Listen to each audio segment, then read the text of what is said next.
Hello दोस्तों, कैसे हैं आप सभी लोग। स्वागत है आपका इस चैनल पर रूमी क्रॉनिकल क्रिएटर्स। आज की कहानी है मिट्टी से निकला सोना। ये कहानी है राजू नाम के लड़के की, जो शहर से अपने कॉलेज की पढ़ाई पूरी कर कर गाँव वापस आया था। वे अपने माता पिता की इकलौती औलाद था, तो उसके माता पिता नहीं चाहते थे कि वो शहर में रहे, और उसके माता पिता शहर जाना भी नहीं चाहते थे क्योंकि वे अपने गांव से, अपने घर से जुड़े हुए थे। ऐसे समय में राजू के लिए बड़ी दुविधा थी, वो क्या करता। उसने पहले कई जगह शहर में जॉब के लिए अप्लाई करा, पर उसको उसकी मर्ज़ी की जॉब मिली नहीं थी।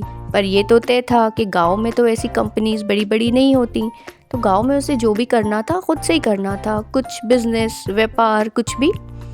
तो उसने पहले तो शहर में ट्राई किया और फिर उसे कुछ समझ नहीं आया। उसने 2-3 नौकरियां भी करी, पर माता पिता की फ़िक्र ने उसे वहाँ ज़्यादा समय तक रहने नहीं दिया। वे जल्दी ही 4-5 महीने में ही अपना ग्रेजुएशन करके गांव वापस लौट आया था। फिर उसके बाद उसके लिए बड़ा कठिन समय था, क्योंकि सबको पता था कि जो राजू है वो शहर से डिग्री लेकर आया है, तो गांव में बड़ी चर्चा होती रहती थी कि इनका बेटा तो घर ही बैठा है, नौकरी छोड़कर आ गया, शहर की पढ़ाई का क्या फ़ायदा हुआ। बड़ा अपसेट रहने लगा था।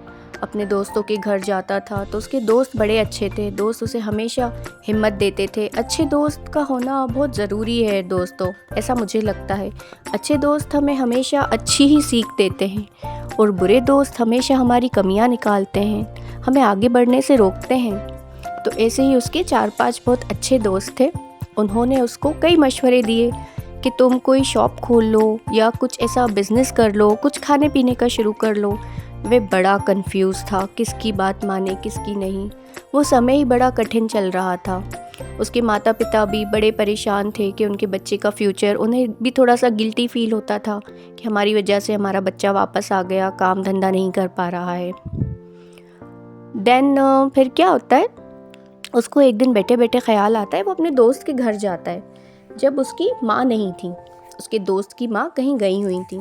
अब दोनों दोस्त भूखे थे, दोनों को बहुत भूख लग रही थी। तो उसने देखा कुछ सब्जियां पड़ी थी, उसने एक कुछ नई अलग तरह की डिश बना ली, और उसके पास एक नूडल्स का पैकेट रखा था, वे अपने घर से ले आया। तो उसने जो डिश बनाई वो काफ़ी डिफरेंट थी। जब उसके दोस्त ने, राजू के दोस्त ने वो खाई तो उसे बड़ी अच्छी लगी। तो वो शॉक्ड हो गया कि तुमने इतनी मज़े की डिश कैसे बना दी। आगे की कहानी बहुत इंटरेस्टिंग है दोस्तों, पार्ट 2 का वेट करिएगा। मिलते हैं अगले पार्ट में। Bye and take care.